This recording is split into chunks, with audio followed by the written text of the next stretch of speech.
So, interesting topic that I feel is important to make people aware of when going into multi-team fights, and it isn't really apparent just from the game itself, or like at least the way that you play the game. You wanna do well, and as soon as you do well, you think, well, it was super luck, and I don't think that that's true. I think that yes, RNG does play a factor, but I believe that what's more important is the fact that you, as a decoder, as a problem solver in the different matches, trust in your own ability. So you can see here, I've got a multi-team fight that I've been stuck on, um, and you can see the first fight and the third fight I have completed, but I don't have the second one.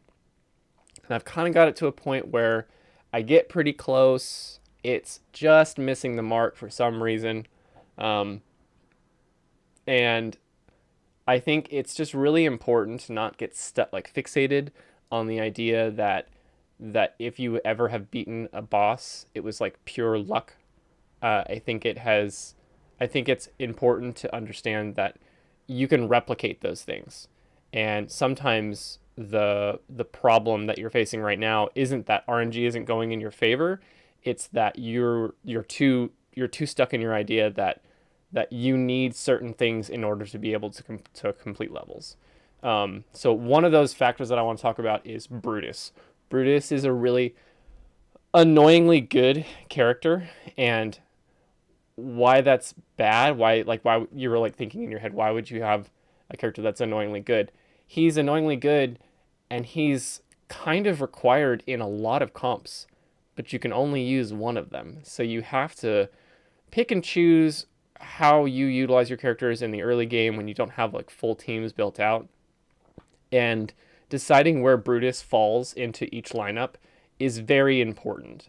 So you can see here I've got this third stage, which I just basically Lucy cheesed with 5 hypogens. Initially, when I cleared this level, I had Brutus in this level. I had a more standard Wilder Lucy comp with Iron pulling them in, Brutus with the barricade on, protecting Lucy to get it done. And while that was good, I couldn't clear any of the other levels.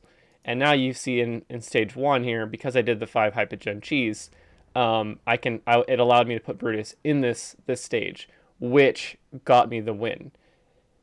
Now at that point, because we've pushed so hard and because we've pushed um, fast, we don't have a full lineup of heroes. So again, we have to be really careful with how we separate the strong characters from the supports. You got to have kind of an equal footing in all of them. Um, you can see in this one, I have Oden and Raku. Raku is pretty much my main damage dealer, but without Oden, this battle won't work. Um, and it's because of Lucius. Lucius's shield gets put up too quickly, but with Oden, you've got the Windbinder, and if he ults, then he can sap someone's energy bar fully down, and during that time period, you can get the kill. So again, it's really I'd like to say that this is the only way that this is done. However, even if it is the only way that it's done, that doesn't mean that I'm going to be able to clear this stage, not without like a million retries, and even then, it might not happen. So there's like a rule when you first get into drawing. This is a segue, but it makes sense. Hear me out. When you get into drawing and you start drawing beginner stuff, you're not very very good at it, and you get a little bit better. You get a little bit better, and then you draw something that's way above what you feel is your skill set. And oh man, it's your pride and joy. It's the best thing you've ever drawn. It looks so good, and you're so careful about it.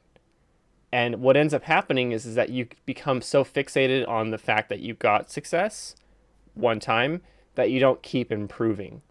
And so now sometimes you stop drawing and you just look at it, or you start talking about it to other people like, "Oh yeah, look at this. Isn't it so great?"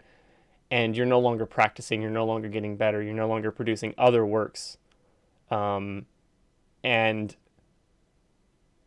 I feel like a good rule of thumb is never be afraid to throw something away, because ultimately you can succeed just as many times, but you won't be able to if you just never try. Does that make sense? That's kind of like a motivational hang in there poster, but I think it does make a lot of sense, and I think that um, I'll probably have tried this level a million times already this morning, and it's just not going to work.